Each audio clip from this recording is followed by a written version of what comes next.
ओम भगवते वासुदेवाय नमः। एकाम्रक क्षेत्र तथा पुरुषोत्तम क्षेत्र की महिमा। लोमहर्षण जी कहते हैं, महर्षियों ब्रह्मा जी की कही हुई पवित्र कथा सुनकर उन महर्षियों को बड़ी प्रसन्नता हुई। उनके शरीर में रोमांच हो आया। उन्होंने कहा, ब्राह्मण, अब आप एकाम्र क्षेत्र का वर्णन कीजिए। ब्रह्मा जी बोले, मुनिवरों, वह क्षेत्र सब पापों को हरने वाला, पवित्र एवं परम दुर्लभ है। मैं उसका संक्षेप से वर्णन करूंगा, सुनो।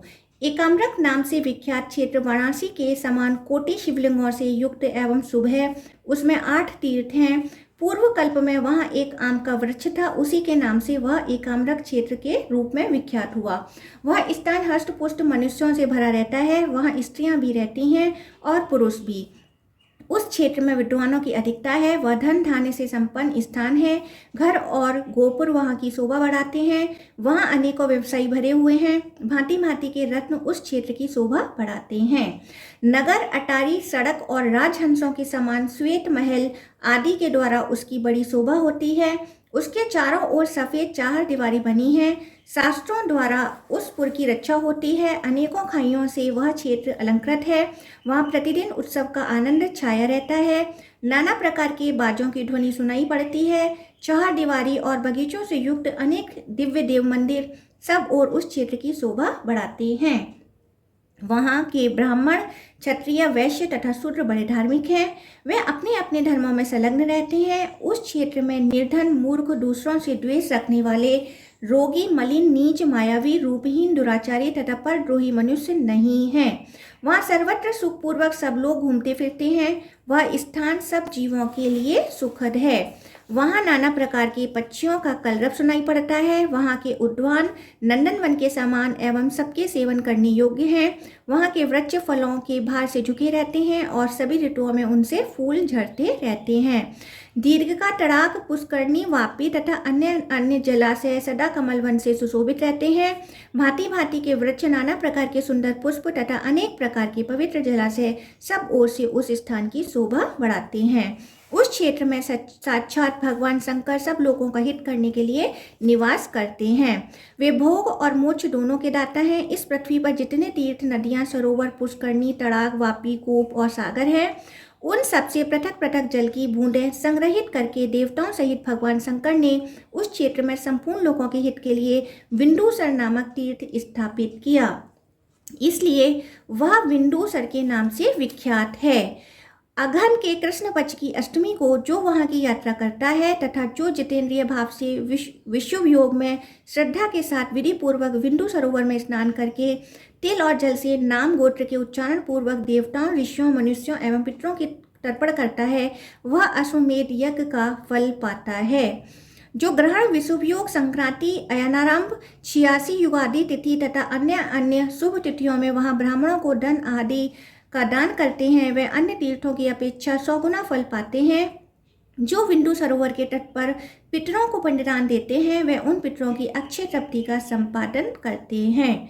स्नान के पश्चात मौन एवं जितेंद्रिय भाव से भगवान शंकर के मंदिर में प्रवेश करके उनकी पूजा करें। 3 बार शिव की प्रदक्षिणा करें। घृत और दुग्ध आदि के द्वारा पवित्रता पूर्वक भगवान शंकर को स्नान कराकर उनके सब अंगों में सुगंधित चंदन एवं केसर लगाएं। तदंतर नाना प्रकार के पवित्र पुष्पों तथा बिल्व पत्र, आक और कमल आदि के द्वारा वैदिक एवं तांत्रिक मंत्रों से तथा केवल नाम में मूल मंत्र से गंध, पुष्प, चंदन, धूप, दीप, नैवेद्य, उपहार, स्तुति, दंडवत प्रणाम, मनोहर गीत, वाक, नृत्य, जप, नमस्कार, जय शब्द तथा प्रदक्षिणा समर्पण करते हुए महादेव जी का पूजन करें।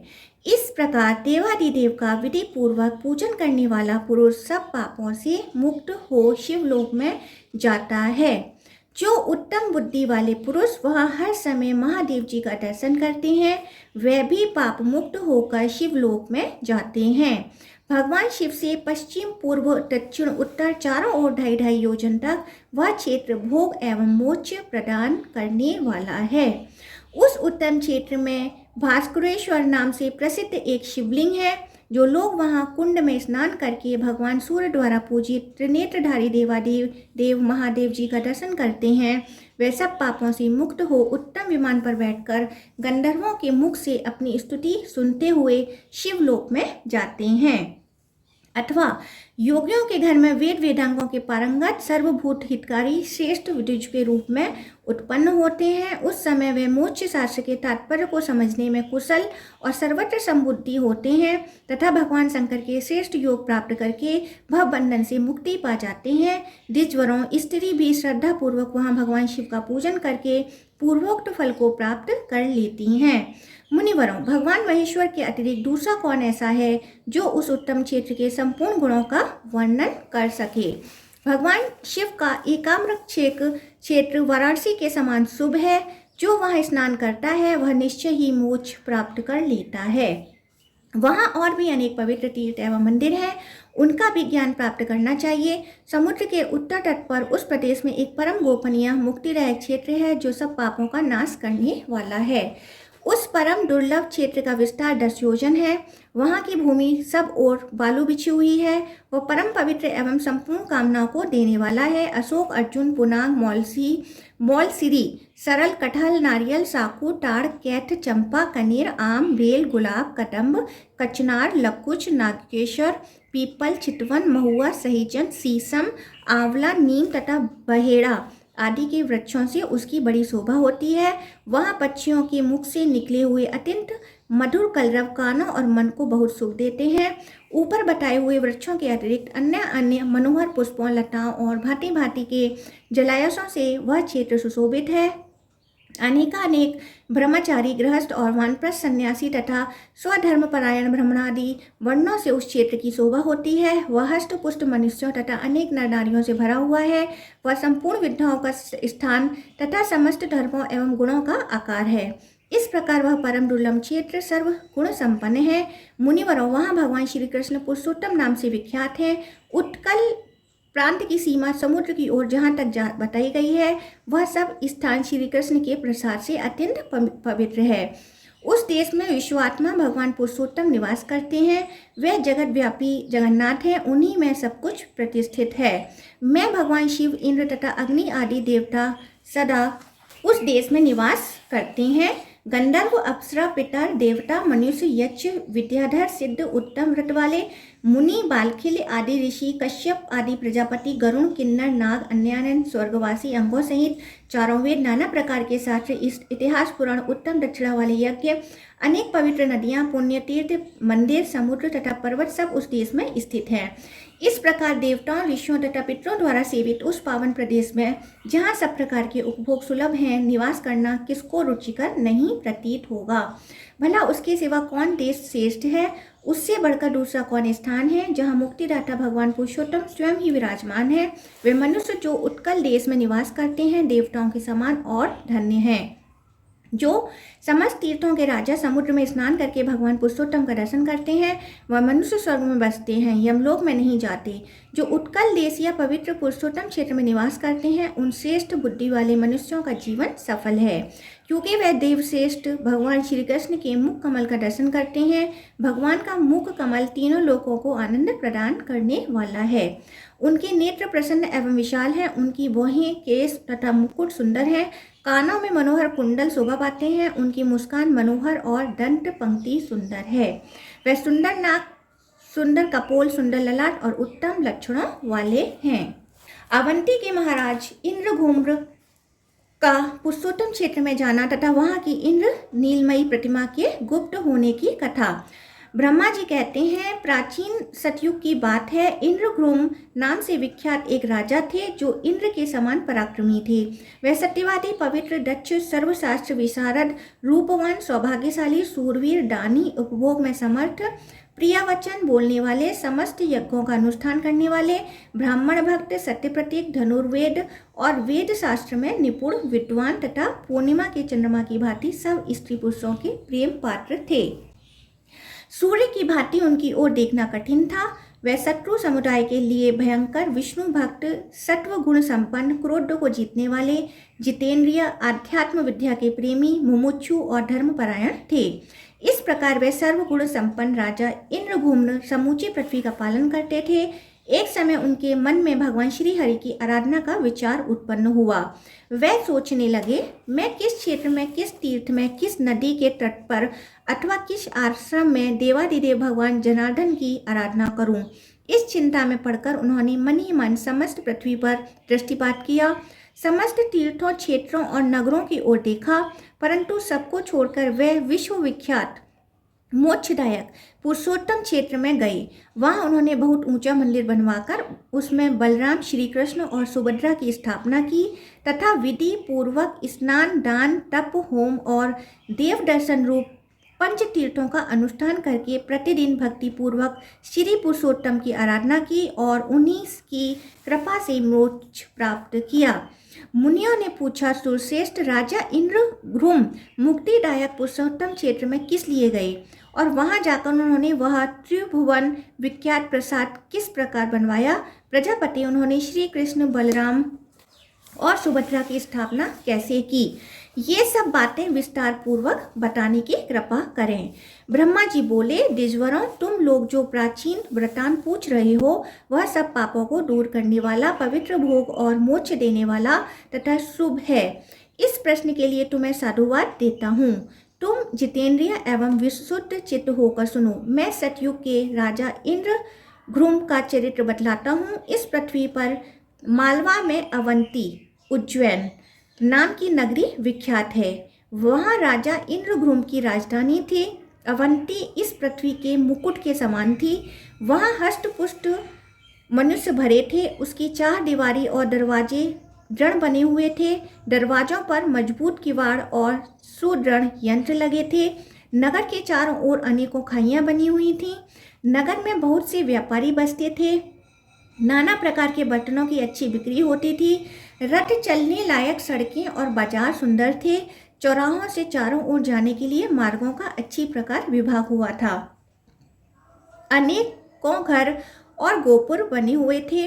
बहुत सी गलियां उस नगर की शोभा बढ़ाती थीं। राजहंसों के समान श्वेत और मनोहर महल लाखों की संख्या में बने हुए थे, जो उस पुरी की श्री वृद्धि कर रहे थे। अनेकों यज्ञ संबंधी उत्सवों के कारण उस नगर में आनंद छाया रहता था। गाने और बजाने की ध्वनि गूंजती रहती थी। भांति भांति की ध्वजा और पताकाओं से वह पूरी सुशोभित थी। हाथी, घोड़े, रथ और पैदलों की सेना और सब ओर व्याप्त थी। अनेकों प्रकार के सैनिक वहां भरे थे। अनेकों जनपदों के लोग वहां बसे हुए थे। ब्राह्मण, क्षत्रिय, वैश्य, शूद्र तथा विद्वान पुरुषों से वह नगरी सुशोभित थी। वहां मलिन, मूर्ख, निर्धन, रोगी, अंगहीन तथा जुआरी मनुष्यों का अभाव था। वहाँ के स्त्री पुरुष सदा प्रसन्न चित्त दिखाई देते थे। वे सब रत्नों के दाता तथा सब प्रकार की संपत्तियों को भोगने वाले थे। वहाँ की कुलवती स्त्रियां सब गुणों में आचार्य थीं। वे पतिव्रता, सौभाग्यशालिनी तथा संपूर्ण गुणों से संपन्न थीं। उस नगर में अनेकों वन, उपवन, पवित्र एवं मनोरम उद्यान, भांति भांति के पुष्पों से सुशोभित दिव्य देव मंदिर, साल, ताल, तमाल, बकुल, नागेश, केसर, पीपल, कनेर, चंदन, अगर, चंपा तथा अन्य मनोहर वृक्ष, लता, गुल्म आदि शोभा पाते थे। अनेकों जलाशय उस महापुरी की शोभा बढ़ा रहे थे। अवंतीपुरी में त्रिनेत्रधारी त्रिपुर शत्रु भगवान शिव महाकाल नाम से प्रसिद्ध होकर रहते हैं। वे समस्त कामनाओं की पूर्ण करने वाले हैं। वहाँ एक शिव कुंड है जो सब पापों का नाश करने वाला है। उसमें विधि पूर्वक स्नान करके देवताओं, ऋषियों और पितरों को तर्पण करें। फिर शिवालय में जाकर भगवान शिव की 3 बार प्रदक्षिणा करें। तत्पश्चात स्नान, पुष्प, गंध, धूप और दीप आदि के द्वारा भक्ति पूर्वक महाकाल का विधिवत पूजन करें। ऐसा करने वाला मनुष्य 1000 अश्वमेध यज्ञों का फल पाता है। वह सब पापों से मुक्त हो समस्त कामनाओं को पूर्ण करने वाले विमानों द्वारा भगवान शिव के परम धाम में जाता है। अवंती में शिप्रा नाम से प्रसिद्ध पवित्र नदी है। उसमें विधि पूर्वक स्नान करके देवताओं और पितरों का तर्पण करने से मनुष्य सब पापों से मुक्त हो जाता है और श्रेष्ठ विमान पर आरूढ़ हो स्वर्गलोक में नाना प्रकार के भोग भोगता है। वहीं देवादिदेव भगवान जनार्दन भी निवास करते हैं, जो गोविंद स्वामी के नाम से प्रसिद्ध हैं। वे भोग और मोक्ष प्रदान करने वाले हैं। उनका दर्शन करके मनुष्य अपनी 21 पीढ़ियों सहित मुक्त हो जाता है। उनके सिवा वहीं विक्रम स्वामी के नाम से भी भगवान विष्णु का निवास है। स्त्री अथवा पुरुष कोई भी उनका दर्शन करके पूर्वोक्त फल प्राप्त कर लेता है। वहाँ इंद्र आदि देवता और समस्त कामनाएं पूर्ण करने वाले देवियां भी निवास करती हैं। उन सबकी भक्ति पूर्वक पूजा और प्रणाम करके मनुष्य सब पापों से मुक्त हो स्वर्गलोक में जाता है। इस प्रकार राजाओं में श्रेष्ठ इंद्रगुम्न के द्वारा पालित वह रमणीयपुरी इंद्र की अमरावती के समान नित्य उत्सव के आनंद से परिपूर्ण रहती थी।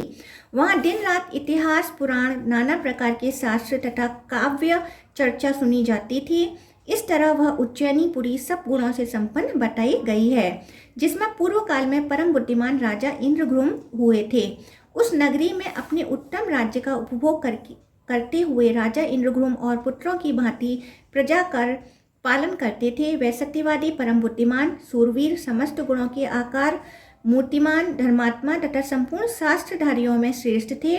उनमें सत्यशील और इंद्रिय संयम के गुण थे। दान, यज्ञ और तपस्या में उनकी समानता करने वाला दूसरा कोई राजा नहीं था। वे अपने प्रत्येक यज्ञ में श्रेष्ठ ब्राह्मणों को सोना, मणि, मोती, हाथी और घोड़े दान किया करते थे। उनके पास अच्छे अच्छे हाथी, घोड़े, रथ, कंबल, मृगचर्म, वस्त्र, रत्न और धन धान्य कभी अंत नहीं होता था। इस प्रकार समस्त वैभव से युक्त और संपूर्ण गुणों से अलंकृत राजा इंद्रगुम्न निष्कंटक राज्य का उपभोग करते थे। एक बार उनके मन में यह विचार उत्पन्न हुआ कि मैं भोग और मोक्ष प्रदान करने वाले सर्व योगेश्वर श्री हरि की आराधना किस प्रकार करूं।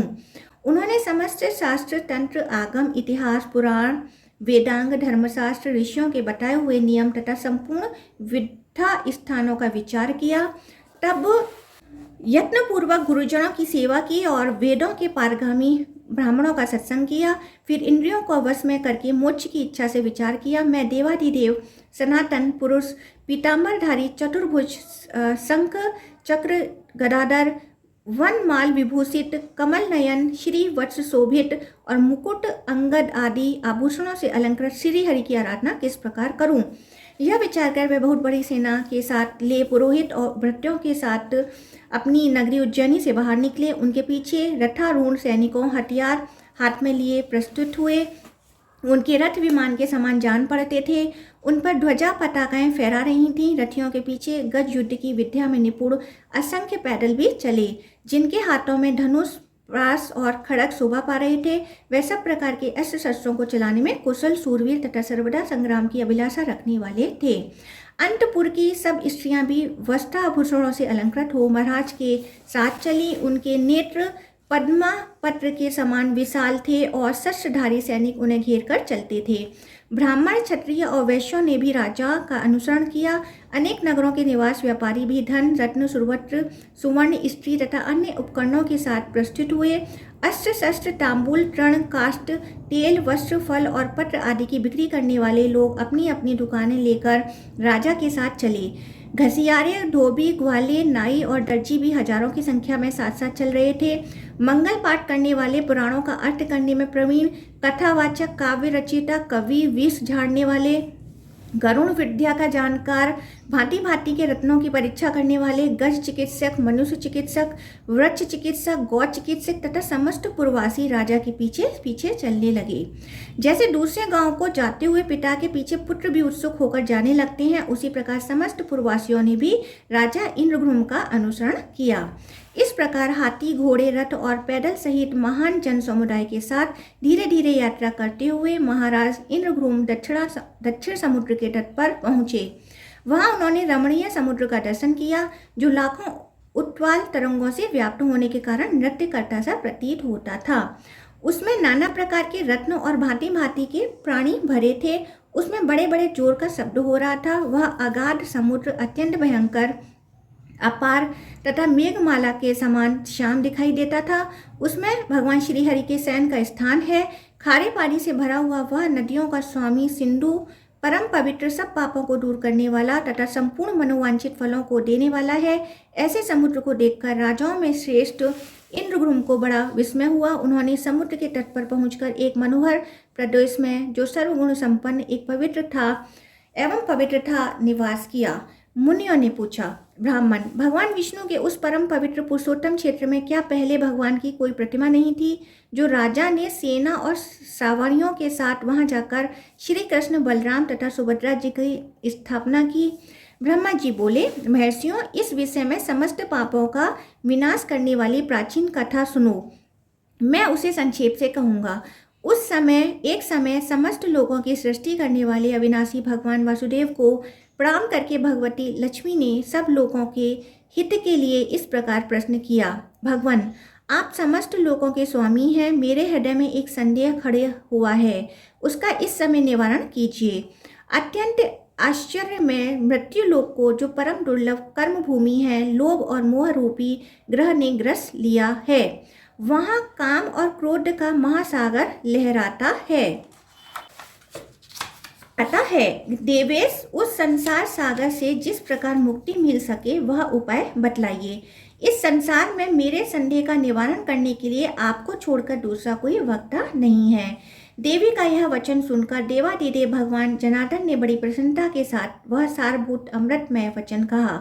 देवी, समस्त तीर्थों में श्रेष्ठ पुरुषोत्तम क्षेत्र विख्यात तीर्थ है। वह बहुत ही सुंदर, सुखपूर्वक सेवन करने योग्य, अनायास साध्य तथा उत्तम फल देने वाला है। तीनों लोकों में उसके समान कोई तीर्थ नहीं है। देवेश्वरी, पुरुषोत्तम तीर्थ का नाम लेने मात्र से मनुष्य सब पापों से मुक्त हो जाता है। उसे संपूर्ण देवता, दैत्य, दानव तथा मरीचि आदि मुनिवर भी भलीभांति नहीं जानते। उसको मैंने अब तक गुप्त ही रखा है। इस समय उस तीर्थराज की महिमा का वर्णन करता हूँ, तुम एक चित्त होकर सुनो। दक्षिण समुद्र के तट पर जहाँ एक वट का महान वृक्ष खड़ा है, वह अत्यंत दुर्लभ क्षेत्र है। उसका विस्तार 10 योजन का है। वह वट कल्प का संहार होने पर भी नष्ट नहीं होता। उस वट वृक्ष के दर्शन से तथा उसकी छाया के नीचे चले जाने से ब्रह्मा हत्या भी छूट जाती है। फिर अन्य पापों की तो बात ही क्या है। जिन्होंने उसकी परिक्रमा की है, उसे मस्तक झुकाया है, वह सब पाप रहित होकर भगवान विष्णु के धाम को पहुँचते हैं। उस वट वृक्ष के उत्तर और भगवान केशव के कुछ दक्षिण जो बहुत बड़ा महल खड़ा है, वह धर्ममय पद है। वहाँ स्वयं भगवान की बनाई हुई प्रतिमा का दर्शन करके पृथ्वी के सब मनुष्य अनायास ही मेरे धाम में चले जाते हैं। प्रिय, इस प्रकार सब लोगों को वैकुंठ धाम में जाते देख एक दिन धर्मराज मेरे पास आए और मुझे प्रणाम करके इस प्रकार बोले। यमराज ने कहा, भगवान आपको नमस्कार है। देव, आप संपूर्ण लोकों के स्वामी और समस्त विश्व के पालक हैं। आपको नमस्कार है। आप क्षीर सागर के निवासी और शेषनाग के शरीर की सैया पर शयन करने वाले हैं। आप सबसे श्रेष्ठ, वरेण्य और वरदाता हैं। सबके कर्ता होते हुए भी स्वयं अकृत हैं। आपको किसी दूसरे ने नहीं बनाया है। आप प्रभु शक्ति से संपन्न, संपूर्ण विश्व के ईश्वर, अजन्मा, सर्वव्यापी, सर्वज्ञ तथा किसी से परास्त न होने वाले हैं। आपका श्री विग्रह नील कमल दल के समान श्याम है। नेत्र खिले हुए कमल की शोभा धारण करते हैं। आप सबके ज्ञाता, निर्गुण, शांत, जगदाधार, अविनाशी, सर्वलोक सृष्टा तथा सबको सुख देने वाले हैं। जानने योग्य पुराण पुरुष, व्यक्ता व्यक्त स्वरूप, सनातन परमेश्वर, कार्य कारणों के उत्पादक, लोकनाथ एवं जगत गुरु हैं। आपका वक्ष स्थल श्री वत्स चिन्हों से सुशोभित है। आप वनमाला से विभूषित हैं। आपका वस्त्र पीले रंग का है।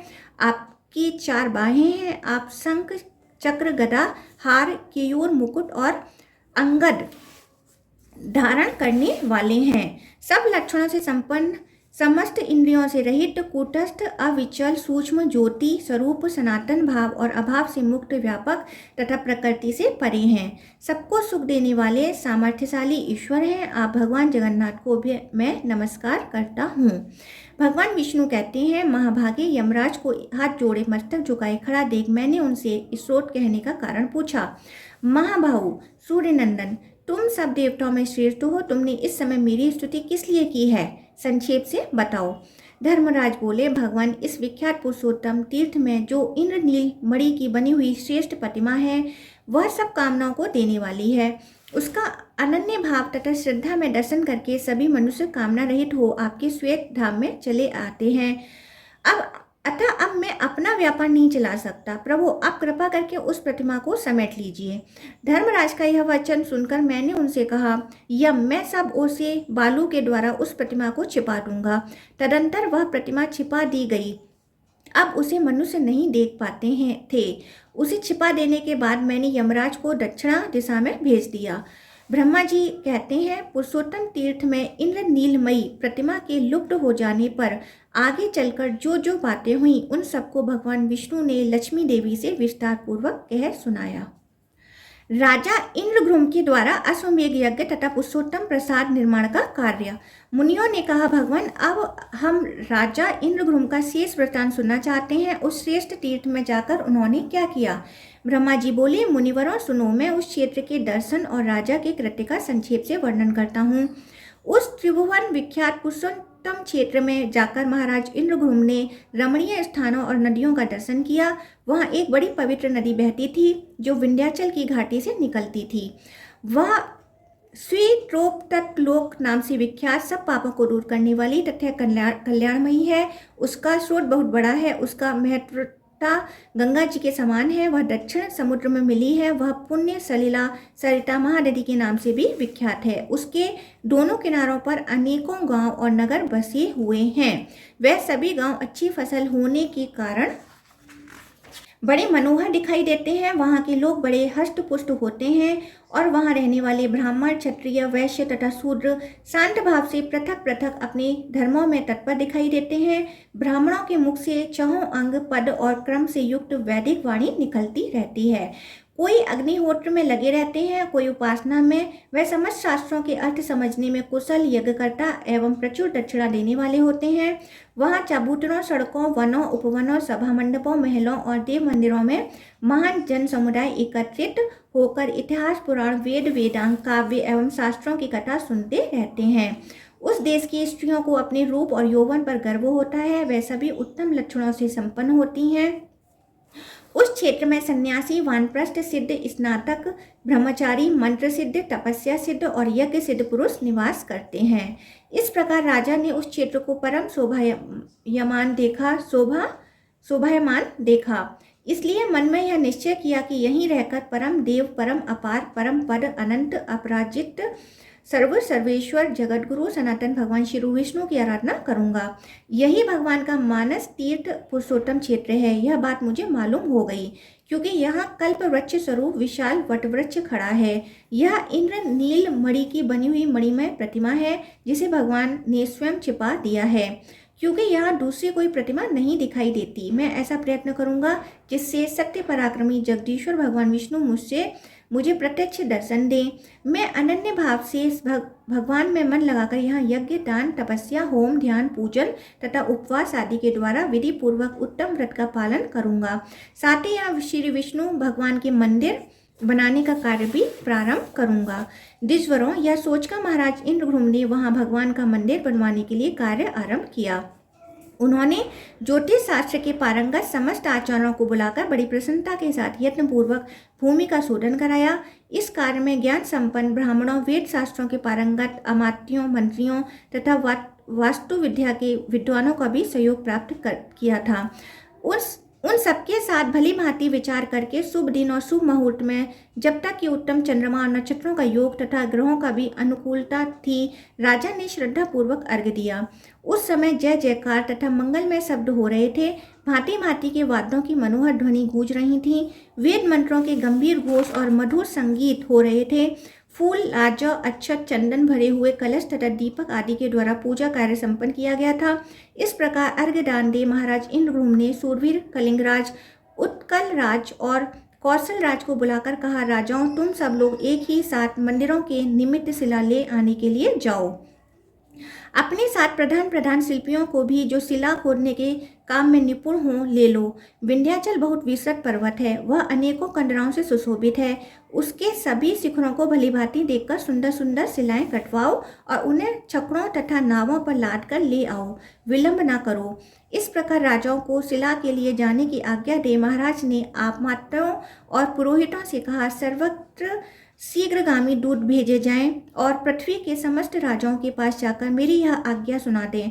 राजाओं, महाराज इंद्रघ्रुम की आज्ञा के अनुसार तुम सब लोग हाथी, घोड़े, रथ और पैदल सेना तथा अमात्यों एवं पुरोहितों के साथ चलो। ऐसी आज्ञा पाकर दूत राजाओं के पास गए और सबको महाराज की आज्ञा सुना दी।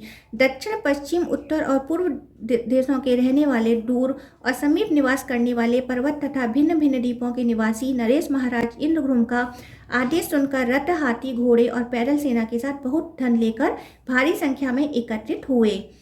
राजाओं को अमात्यों और पुरोहित सहित आया देख महाराज ने बड़ी प्रसन्नता हुई।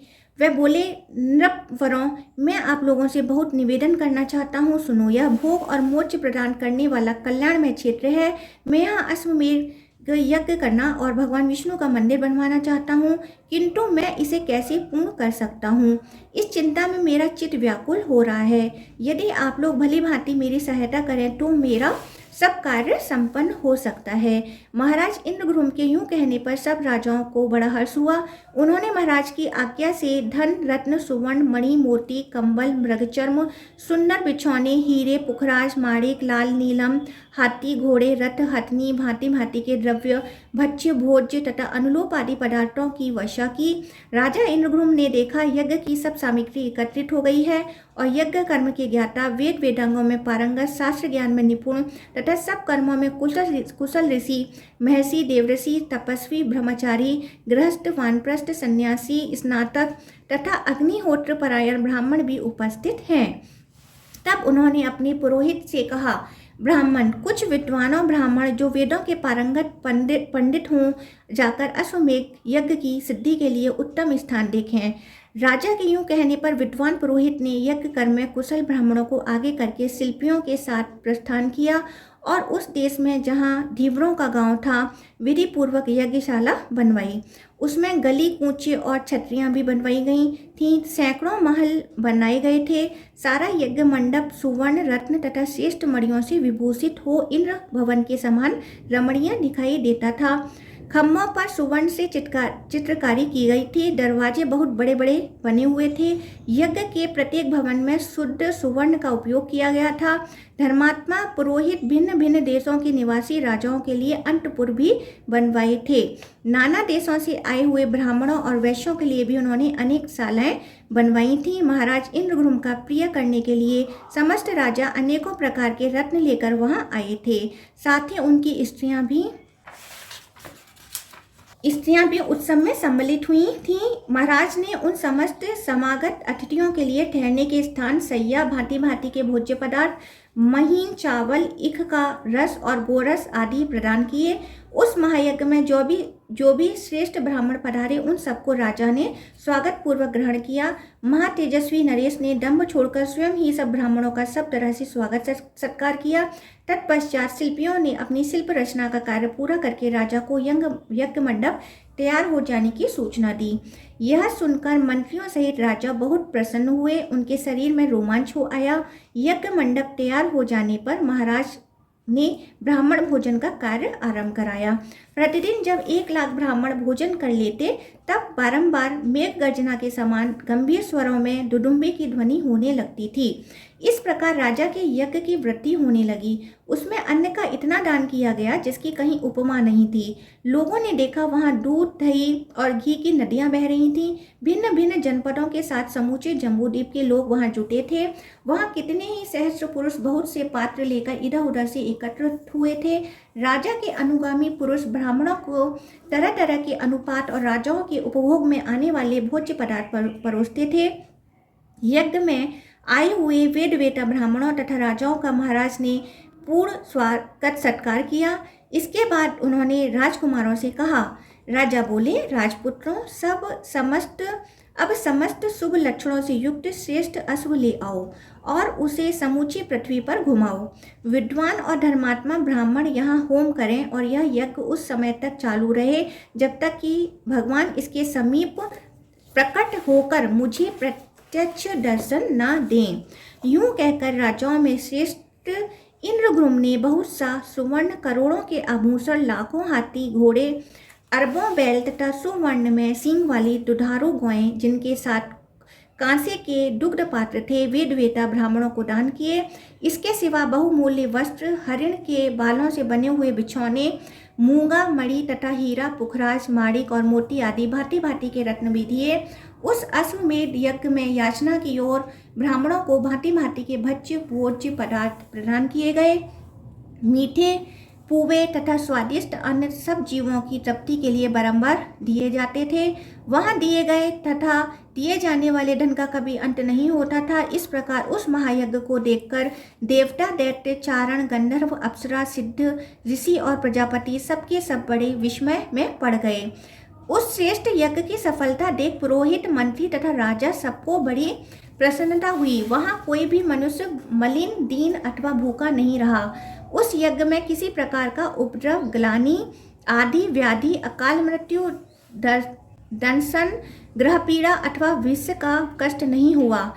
इस प्रकार राजा ने अश्वमेध यज्ञ तथा पुरुषोत्तम प्रसाद का निर्माण का कार्य विधि पूर्वक पूर्ण किया।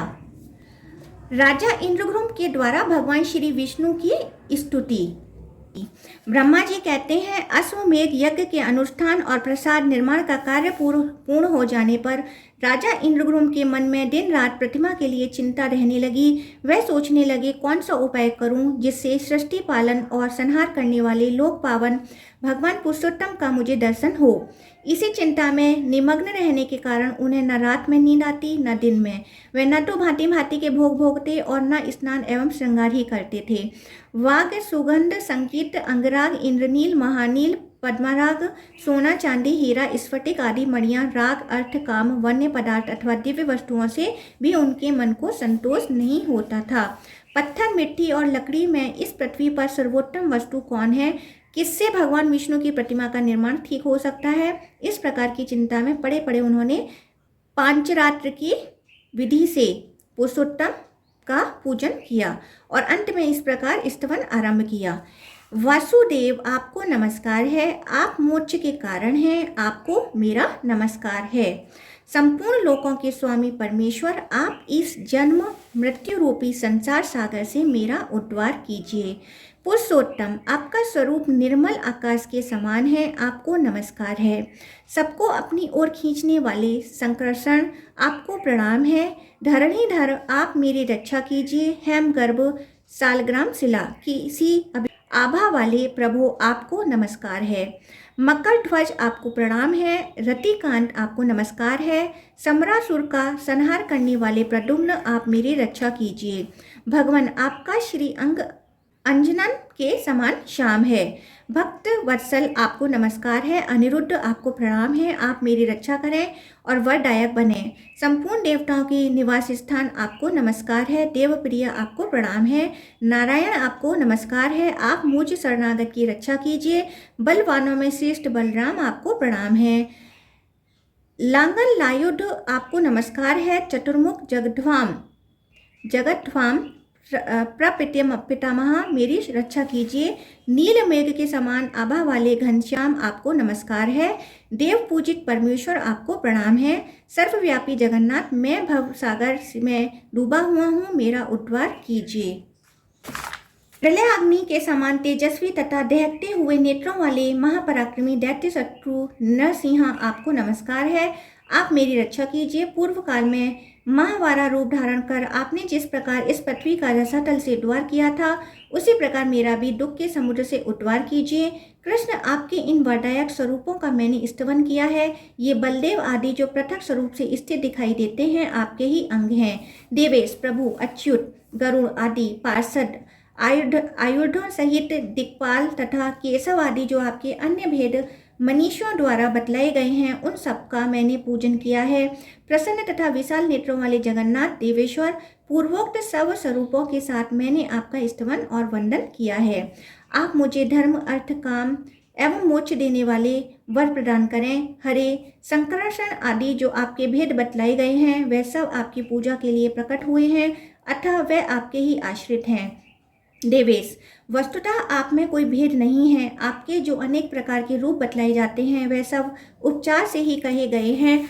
आप तो अद्वैत हैं, फिर कोई भी मनुष्य आपको द्वैत रूप से कैसे कह सकता है? हरे, आप एकमात्र व्यापक चित्त स्वभाव तथा निरंजन हैं।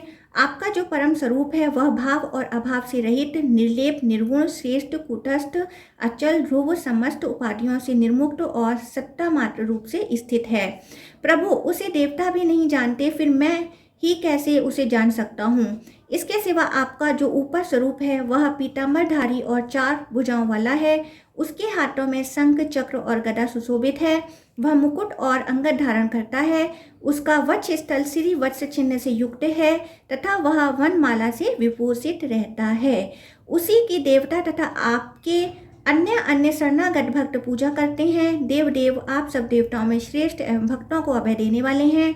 कमल नयन मैं विषयों के समुद्र में डूबा हुआ हूँ, आप मेरी रक्षा कीजिए। लोकेश मैं आपके सिवा और किसी को नहीं देखता जिसकी शरण में जाऊं। कमलाकांत मधुसूदन मुझ पर प्रसन्न होइए। मैं बुढ़ापे और सैकड़ों व्याधियों से युक्त हो भांति भांति के दुखों से पीड़ित हूँ तथा अपने कर्मपाश से बंधकर हर्ष शोक में मग्न हो विवेक शून्य हो गया हूँ। अत्यंत भयंकर घोर संसार समुद्र में गिरा हुआ हूँ। यह वैसे रूपी जल राशि के कारण दुस्तर है। इसमें राग द्वेष रूपी मत्स्य भरे पड़े हैं। इंद्रिया रूपी भंवरों से यह बहुत गहरा प्रतीत होता है। इसमें तृष्णा और शोक रूपी लहरें व्याप्त हैं। यहाँ न कोई आश्रय है न कोई अवलंब। यह सारहीन एवं अत्यंत चंचल है। प्रभु मैं माया से मोहित होकर इसके भीतर चिरकाल से भटक रहा हूँ। हजारों भिन्न भिन्न योनियों में बारंबार जन्म लेता हूँ। जनार्दन मैं इस संसार में नाना प्रकार के हजारों जन्म धारण किए हैं। मैं अंगों सहित वेद नाना प्रकार के शास्त्र इतिहास पुराण तथा अनेक शिल्पों का अध्ययन किया है। यहाँ मुझे कभी असंतोष मिला है कभी संतोष, कभी धन का संग्रह किया है कभी हानि उठाई है और कभी बहुत खर्च किए हैं। जगन्नाथ इस प्रकार मैंने हास वृद्धि उदय और अस्त अनेक बार देखे हैं। स्त्री शत्रु मित्र और बंधु बांधवों के संयोग और वियोग भी देखने को मिले हैं। मैंने अनेक पिता देखे हैं और अनेक माताओं का दर्शन किया है। अनेक प्रकार के जो दुख और सुख हैं उनके अनुभव का भी मुझे अवसर मिला है। भाई बंधु पुत्र और कुटुंबी भी प्राप्त हुए हैं। विष्ठा और मूत्र की कीट से भरे हुए स्त्रियों के गर्भाशय में भी मैंने निवास किया है। प्रभु गर्भवास में जो महान दुख होता है उसका भी मैंने अनुभव किया है। बाल्यावस्था युवावस्था और वृद्धावस्था में जो अनेक प्रकार के दुख होते हैं उनमें भी मैं वंचित नहीं रहा। मृत्यु के समय यमलोक के मार्ग में तथा यमराज के घर में जो दुख प्राप्त होते हैं उनको तथा नरकों में होने वाली यात्राओं को भी मैंने भोगा है। कृमि कीट वृक्ष हाथी घोड़े मृग पक्षी भैंसें ऊंट गाय तथा अन्य वनवासी जंतुओं की योनि में मुझे जन्म लेना पड़ा है। समस्त जातियों और शूद्रों के यहाँ भी मेरा जन्म हुआ है। देव धनी क्षत्रियों दरिद्र तपस्वियों राजाओं के सेवकों तथा अन्य देहधारियों के घरों में भी मैं अनेक बार उत्पन्न हो चुका हूँ। नाथ मुझे अनेकों बार ऐसे मनुष्यों का दास होना पड़ा है जो स्वयं दूसरों के दास हैं। मैं दरिद्र धनी और स्वामी भी रह चुका हूँ। मुझे दूसरों ने मारा और मेरे हाथ से दूसरे मारे गए। मुझे दूसरों ने मरवाया और मैंने भी दूसरों की हत्या करवाई। मुझे दूसरों ने और मैंने दूसरों को अनेकों बार दान दिए हैं। जनार्दन पिता माता सौहर्द भाई और पत्नी के लिए मैंने लज्जा छोड़कर धनियों श्रोतियों दरिद्रों और तपस्वियों के सामने दीनता से भरी बातें की हैं। प्रभु देवता पशु पक्षी मनुष्य तथा अन्य स्थावर जंगम भूतों में ऐसा कोई स्थान नहीं है जहाँ मेरा जाना ना हुआ हो। जगत पते कभी नरक में और कभी स्वर्ग में मेरा निवास रहा है, कभी मनुष्य लोक में और कभी तिर्यक योनियों में जन्म लेना पड़ा है। सुरश्रेष्ठ जैसे रहट में रस्सी से बंधी हुई घंटी कभी ऊपर जाती कभी नीचे जाती और कभी बीच में ठहरी रहती है, उसी प्रकार मैं कर्म रूपी रज्जु में बनकर देव योग से ऊपर नीचे तथा मध्यवर्ती लोक में भटकता रहता हूँ। इस प्रकार यह संसार चक्र बड़ा ही भयानक एवं रोमांचकारी है। मैं इसमें दीर्घ काल से घूम रहा हूँ किंतु कभी इसका अंत नहीं दिखाई देता है। समझ में नहीं आता अब क्या करूं। हरे हमारी संपूर्ण इंद्रियां व्याकुल हो गई हैं। मैं शोक और तृष्णा से आक्रांत होकर अब कहाँ जाऊं। मेरी चेतना लुप्त हो रही है। देव इस समय व्याकुल होकर मैं आपकी शरण में आया हूँ। कृष्ण मैं संसार समुद्र में डूबकर दुख भोगता हूँ, मुझे बचाइए। जगन्नाथ यदि आप मुझे अपना भक्त मानते हैं तो मुझ पर कृपा कीजिए। आपके सिवा दूसरा कोई ऐसा बंधु नहीं है जो मेरी चिंता करेगा। देव प्रभु आप जैसी स्वामी की शरण में आकर अब मुझे जीवन मरण अथवा योगक्षेम के लिए कहीं भी भय नहीं होता। देव जो नराधम आपकी विधि पूर्वक पूजा नहीं करते उनकी इस संसार बंधन से मुक्ति एवं सदगति कैसे हो सकती है। जगदाधार भगवान के समय जिनकी भक्ति नहीं होती उनके कुल शील विद्या और जीवन से क्या लाभ है।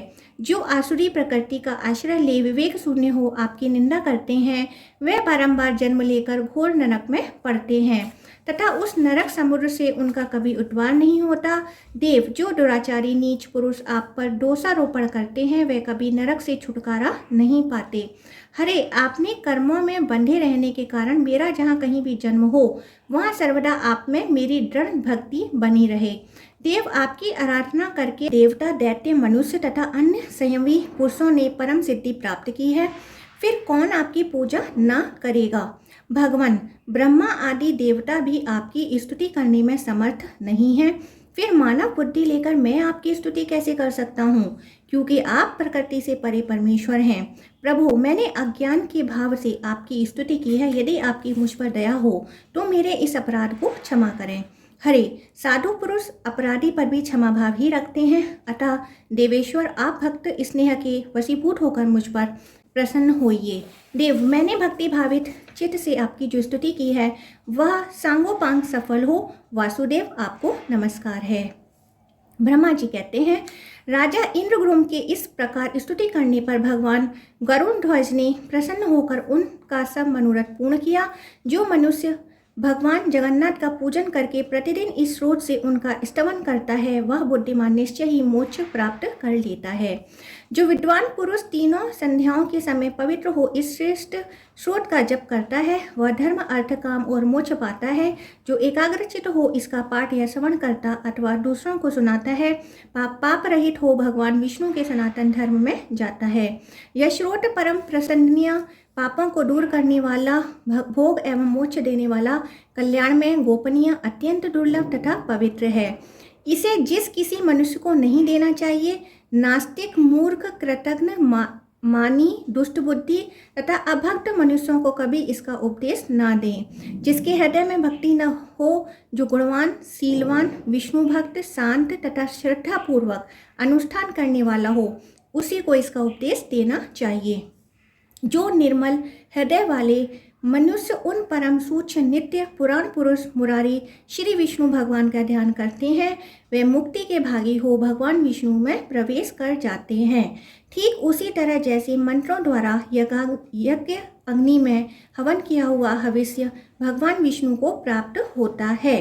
एकमात्र वह देव भगवान विष्णु ही संसार के दुखों का नाश करने वाले तथा परों से भी पर हैं। उनसे भिन्न किसी भी वस्तु की सत्ता नहीं है। वह ही सबकी सृष्टि, पालन और संहार करने वाले हैं। वह ही समस्त संसार में सारभूत हैं। मोक्ष सुख देने वाले जगत गुरु भगवान श्री कृष्ण में यहाँ जिनकी भक्ति नहीं होती, उन्हें विद्या से, अपने गुणों से, अपना यज्ञ, दान और कठोर तपस्या से क्या लाभ हुआ। जिस पुरुष की भगवान पुरुषोत्तम के प्रति भक्ति है, वही संसार में धन्य, पवित्र और विद्वान है। वही यज्ञ, तपस्या और गुणों के कारण श्रेष्ठ है तथा वही ज्ञानी, दानी और सत्यवादी है। राजा को स्वप्न में और प्रत्यक्ष भी भगवान का दर्शन, भगवत प्रतिमाओं का निर्माण, स्थापन और यात्रा की महिमा। ब्रह्मा जी कहते हैं, मुनिवरों, इस प्रकार स्तुति करके राजा ने समस्त कामनाओं को पूर्ण करने वाले सनातन पुरुष जगन्नाथ भगवान वासुदेव को प्रणाम किया और चिंता मग्न हो पृथ्वी पर कुश और वस्त्र बिछाकर भगवान का चिंतन करते हुए वह उसी पर सो गए। सोते समय उनके मन में यही संकल्प था कि सबकी पीड़ा दूर करने वाले देवाधिदेव भगवान जनार्दन कैसे मुझे प्रत्यक्ष दर्शन देंगे। सो जाने पर देवाधिदेव जगत गुरु भगवान वासुदेव ने राजा को स्वप्न में अपने शंख, चक्र और गदा धारण करने वाले स्वरूप दर्शन कराया। राजा इंद्रद्युम्न ने बड़े प्रेम से भगवान का दर्शन किया। वह शंख और चक्र धारण किए हुए थे। उन्होंने सांग नामक धनुष और बाण भी धारण कर रखे थे। उनका स्वरूप प्रलयकालीन सूर्य के समान दीप्यमान हो रहा था। वह प्रज्वलित तेज के विशाल मंडल प्रतीत होते थे। उनका श्री अंग नीले पुखराज के समान श्याम था। वह गरुड़ के कंधे पर विराजमान थे और उनकी 8 भुजाएं शोभा पा रही थीं। दर्शन देकर भगवान ने उनसे कहा, राजन, तुम्हें साधुवाद है। तुम्हारे इस दिव्य यज्ञ से, भक्ति से और श्रद्धा से मैं बहुत संतुष्ट हूँ। महिपाल, तुम व्यर्थ क्यों सोच में पड़े हो। राजन, यहाँ जो जगत पूज्य सनातनी प्रतिमा है, उसकी प्राप्ति का उपाय तुम्हें बतलाता हूँ।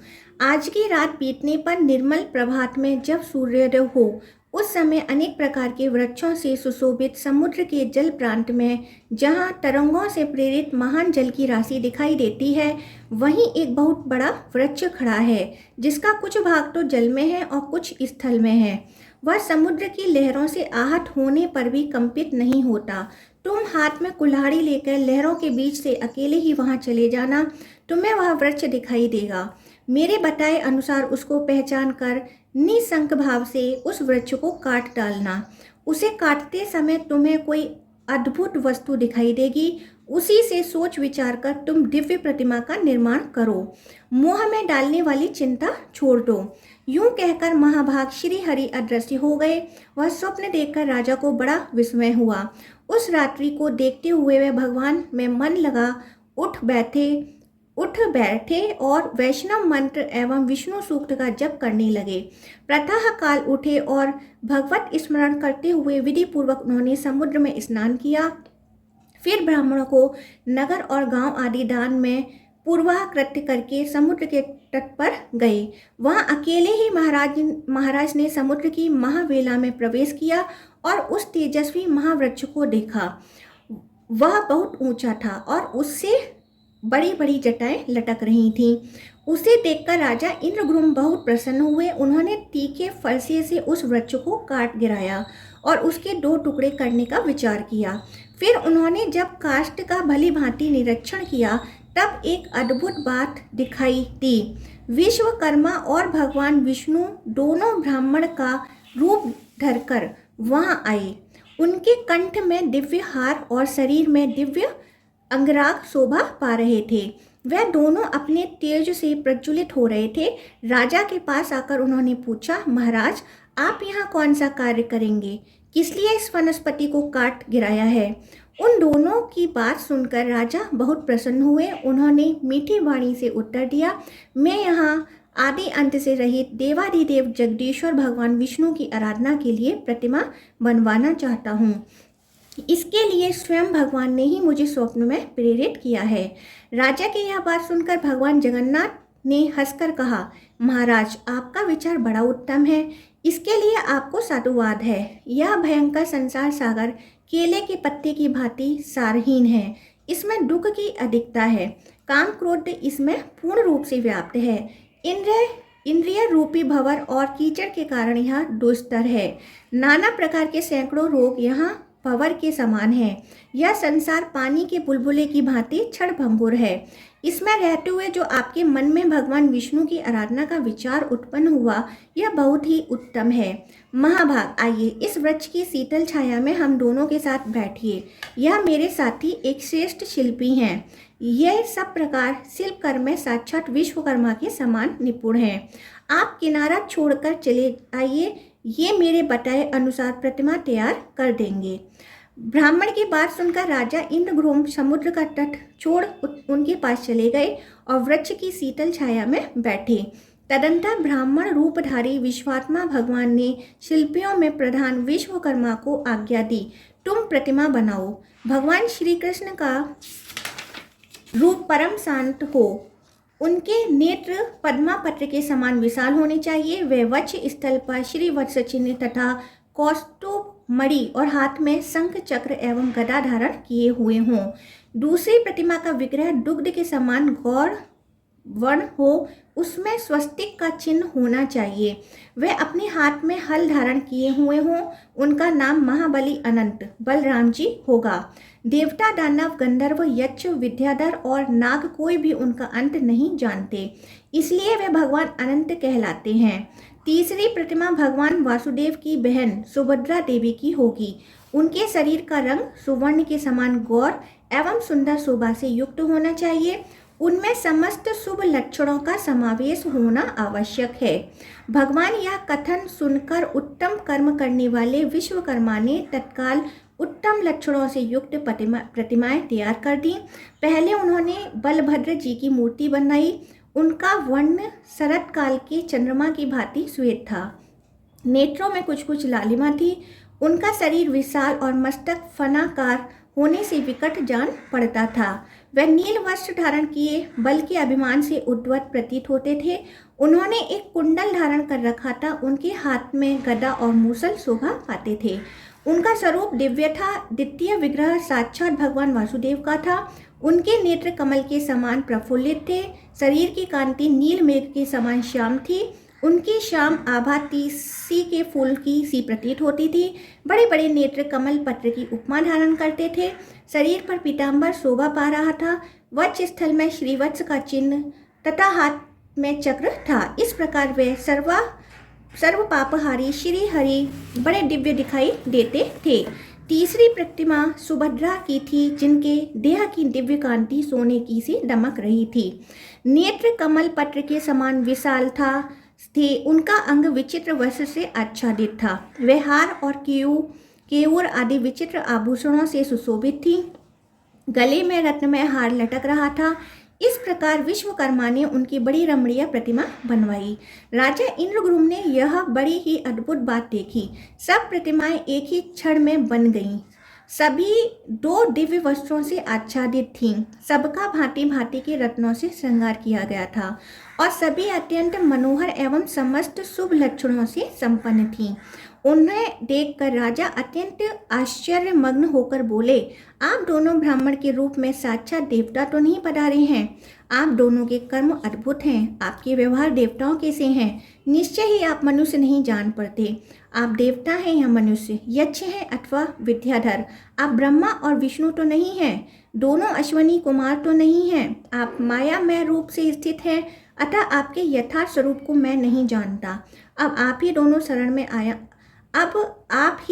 की शरण में आया हूँ। आप मेरे सामने अपने स्वरूप को प्रकाशित कीजिए। श्री भगवान बोले, मैं देवता, यक्ष, दैत्य, देवराज, इंद्र, ब्रह्मा अथवा रुद्र नहीं हूँ। मुझे पुरुषोत्तम समझो। मैं समस्त लोगों की पीड़ा दूर करने वाला, अनंत बल पौरुष से संपन्न और संपूर्ण भूतों का आराध्य हूँ। मेरा कभी अंत नहीं होता। जिसका सब शास्त्रों में उल्लेख किया जाता है, वेदांत ग्रंथों में वर्णन मिलता है, जिसे योगी जन ज्ञान गम्य एवं वासुदेव कहते हैं, वह परमात्मा मैं ही हूँ। स्वयं मैं ही ब्रह्मा, मैं ही विष्णु, मैं ही शिव, मैं ही देवराज इंद्र तथा मैं ही जगत का नियंत्रण करने वाला यम हूँ। पृथ्वी आदि 5 भूत, त्रिविध, अग्नि, जलाधिप, वरुण, धरती और पर्वत भी मैं ही हूँ। संसार में जो कुछ भी वाणी से कहा जाने वाला स्थावर जंगम भूत है, वह मेरा ही स्वरूप है। यह चराचर विश्व मेरे अतिरिक्त कुछ भी नहीं है। नृपश्रेष्ठ, मैं तुम पर बहुत प्रसन्न हूँ। सुव्रत, मुझसे वर मांगो। तुम्हारे हृदय में जो अभीष्ट वस्तु हो वह तुम्हें दूंगा। जो पुण्यवान नहीं है, उनको स्वप्न में भी मेरा दर्शन नहीं होता। तुम्हारी तो मुझ में दृढ़ भक्ति है, इसलिए तुमने मेरा प्रत्यक्ष दर्शन किया है। भगवान वासुदेव का यह वचन सुनकर राजा के शरीर में रोमांच हो आया। वह इस प्रकार श्रोत गान करने लगे। लक्ष्मीकांत, आपको नमस्कार है। श्रीपते, आपके दिव्य विग्रह पर पीत वस्त्र शोभा पाता है। आप लक्ष्मी प्रदान करने वाले और लक्ष्मी के स्वामी हैं। श्रीनिवास, आप लक्ष्मी के धाम हैं। आपको नमस्कार है। आप आदि पुरुष, ईशान, सबके ईश्वर, सब ओर मुख वाले, निष्कल एवं सनातन परम देव हैं। आपको मेरा प्रणाम है। आप शब्द और गुणों से अतीत, भाव और अभाव से रहित, निर्लेप, निर्गुण, सूक्ष्म, सर्वज्ञ तथा सबके रक्षक हैं। आपका स्वरूप वर्षा काल के मेघ के समान श्याम है। आप गौ तथा ब्राह्मणों के हित में संलग्न रहते हैं, सबकी रक्षा करते हैं, सर्वत्र व्यापक और सबको उत्पन्न करने वाले हैं। आप शंख, चक्र, गदा और मूसल धारण करने वाले देवता हैं। आपके श्रीअंगों की सुषमा नील कमल दल के समान श्याम है। आप क्षीर सागर के भीतर शेष नाग की सैया पर शयन करते हैं। इंद्रियों के नियंता, सर्व पापहारी श्रीहरि हैं। आपको नमस्कार करता हूँ। आप देव देवेश्वर, वरदाता, व्यापक, सर्वलोकेश्वर, मोक्ष के साधक तथा अविनाशी भगवान विष्णु हैं। आपको पुनः मेरा प्रणाम है।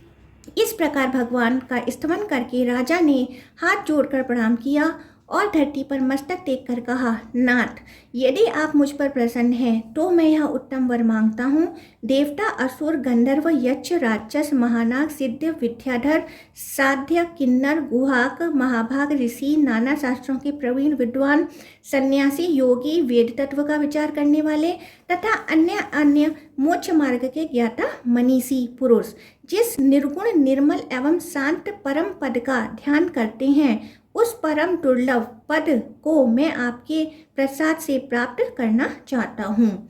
श्री भगवान बोले, राजन, तुम्हारा कल्याण हो, सब कुछ तुम्हारी इच्छा के अनुसार होगा। मेरे प्रसाद से तुम्हें अभिलिखित वस्तु की प्राप्ति होगी। नभश्रेष्ठ, तुम 10,900 वर्षों तक अपनी अखंड साम्राज्य का उपभोग करो। इसके बाद उस दिव्य पद को प्राप्त होगे जो देवता और असुरों के लिए भी दुर्लभ है, जिसे पाकर सब मनोरथ पूर्ण हो जाते हैं, जो शांत, पूर्ण, अव्यक्त, अव्यय, पर से भी पर, सूक्ष्म, निर्लेप, निष्कल, ध्रुव, चिंता और शोक से मुक्त तथा कार्य और कारण से वर्जित ज्ञेय नामक परम पद है, उसका तुम्हें साक्षात्कार कराऊंगा। उस परमानंदमय पद को पाकर तुम परम पद मोक्ष को प्राप्त हो जाओगे। राजेंद्र, इस पृथ्वी पर जब तक बादल पानी बरसाते रहेंगे, जब तक आकाश, चंद्रमा, सूर्य और तारे दिखते रहेंगे, जब तक 7 समुद्र तथा मेरु आदि पर्वत मौजूद रहेंगे तथा जब तक भूलोक में देवताओं की सत्ता बनी रहेगी, तब तक इस भूतल पर सर्वत्र तुम्हारी अक्षय कीर्ति छाई रहेगी। तुम्हारे यज्ञांग से प्रकट होने वाले इंद्रघ्रुम सरोवर के नाम से प्रसिद्ध तीर्थ होगा, जिसमें एक बार स्नान करके भी मनुष्य इंद्रलोक प्राप्त कर सकते हैं। जो इस सरोवर के सुंदर तट पर पिंडदान करेगा, वह अपनी 21 पीढ़ियों का उद्धार करके इंद्रलोक को जाएगा और वहाँ विमान पर बैठकर अप्सराओं से पूजित हो गंधर्वों के गीत सुनता हुआ 14 इंद्रों की आयु पर्यंत निवास करेगा। सरोवर के दक्षिण भाग में नैर्तन्य कोण की ओर जो बरगद का वृक्ष खड़ा है, उसके समीप केवड़े के वन से आच्छादित एक मंडप है, जो नाना प्रकार के वृक्षों से व्याप्त है। आषाढ़ के शुक्ल पक्ष की पंचमी को महान नक्षत्र में हमारी इन प्रतिमाओं को ले आकर तुम 7 दिनों तक मंडप में स्थापित रखेंगे। उस समय बड़ा उत्सव होगा। सोने के दंड लगे हुए चवर तथा रत्नभूषित व्यंजनों द्वारा सब लोग हमें हवा करेंगे। इस प्रकार मंगला पाठ पूर्वक हमारी स्थापना होगी। ब्रह्मचारी, सन्यासी, स्नातक, वानप्रस्थ, गृहस्थ, सिद्ध तथा अन्य ब्राह्मण नाना प्रकार के पदों वाले श्रोताओं तथा रग, यजु एवं सामवेद की ध्वनि से बलराम और श्री कृष्ण की स्तुति करेंगे। उस समय जो मनुष्य भक्ति पूर्वक मेरा स्तवन, दर्शन अथवा नमन करेगा, वह श्री हरि के शोभा में धाम में विराजेगा। इस प्रकार राजा को वरदान दे विश्वकर्मा सहित भगवान विष्णु वहां से अंतर्धान हो गए। राजा के हर्ष की सीमा न रही, उनका शरीर रोमांचित हो गया। उन्होंने भगवान के दर्शन से अपने को कृतकृत्य माना। तत्पश्चात श्री कृष्ण, बलराम और वरदायिनी सुभद्रा को मणि कांचन जनित जटित विमानाकार रथों में बिठाकर वे बुद्धिमान नरेश, अमात्य और मंत्रियों सहित मंगल पाठ तथा बाज गाजे के साथ ले आए और उन्हें परम मनोहर पवित्र स्थान में पधराया। फिर शुभ तिथि, शुभ समय, शुभ नक्षत्र और शुभ मुहूर्त में ब्राह्मणों के द्वारा उनकी प्रतिष्ठा कराई। उत्तम प्रसाद में वेदोक्त विधि पूर्वक प्रतिष्ठा करके उन सब विग्रहों को स्थापित किया। फिर भांति भांति के सुगंध पुष्पों से विधिवत पूजा करके सुवर्ण, मणि, मोती और नाना प्रकार के सुंदर वस्त्र अर्पण किए। विविध प्रकार के दिव्य रत्न, आसन, ग्राम, नगर, राज्य तथा पुर आदि भी दान किए। इस तरह अनेक प्रकार का दान करके राजा ने समुचित रीति से राज्य किया और भांति भांति के यज्ञ करके अनेक बार दान दिए। फिर कृतकृत्य होकर राजा ने समस्त परिग्रहों का त्याग कर दिया और अत्यंत उत्कृष्ट स्थान भगवान विष्णु के परम पद को प्राप्त कर लिया। मुनियों ने पूछा, सुरश्रेष्ठ, किस समय पुरुषोत्तम तीर्थ की यात्रा करना उचित है और प्रभु किस विधि से पंच तीर्थों का सेवन करना चाहिए? स्नान दान रूप एक एक तीर्थ का और देव दर्शन का जो पृथक पृथक फल हो, वह सब बताइए। ब्रह्मा जी बोले, जो कुरुक्षेत्र में अपनी इंद्रियों और क्रोध को जीतकर बिना खाए पिए 70,000 वर्षों तक एक पैर से खड़े होकर तपस्या करता है तथा जो ज्येष्ठ शुक्ल द्वादशी को उपवास पूर्वक भगवान पुरुषोत्तम का दर्शन करता है वह पहले की अपेक्षा अधिक फल का भागी होता है। अतः मुनिवरों, स्वर्गलोक की इच्छा रखने वाले ब्राह्मण आदि को चाहिए कि वह ज्येष्ठ मास में प्रयत्न करके इंद्रिय संयम पूर्वक भगवान पुरुषोत्तम का दर्शन करें। श्रेष्ठ मनुष्य को उचित है कि ज्येष्ठ मास में शुक्ल पक्ष की द्वादशी को विधि पूर्वक पंच तीर्थों का सेवन करके श्री पुरुषोत्तम का दर्शन करें। जो ज्येष्ठ की द्वादशी को अविनाशी देवता भगवान पुरुषोत्तम का दर्शन करते हैं वे विष्णु लोक में पहुंचकर कभी वहां से नीचे नहीं गिरते। अतः ज्येष्ठ में प्रयत्न पूर्वक वहां की यात्रा करनी चाहिए और वहां पंच तीर्थ सेवन पूर्वक पुरुषोत्तम का दर्शन करना चाहिए। जो अत्यंत दूर होने पर भी प्रतिदिन भक्ति पूर्वक भगवान पुरुषोत्तम का कीर्तन करता है वह शुद्ध चित्त हो भगवान विष्णु के धाम में जाता है। जो श्रद्धा पूर्वक एकाग्र चित्त हो श्री कृष्ण के दर्शनार्थ यात्रा करता है वह सब पापों से मुक्त हो भगवान विष्णु के लोक में जाता है। जो दूर से भगवान पुरुषोत्तम के प्रसाद शिखर पर स्थित नील चक्र का दर्शन करके उसे भक्ति पूर्वक प्रणाम करता है वह मनुष्य सहसा पाप से मुक्त हो जाता है। ओम भगवते वसुदेवाय नमः। इसके पश्चात है मार्कंडेय मुनि को प्रलय काल में बाल मुकुंद का दर्शन और उनका वरदान प्राप्त होना।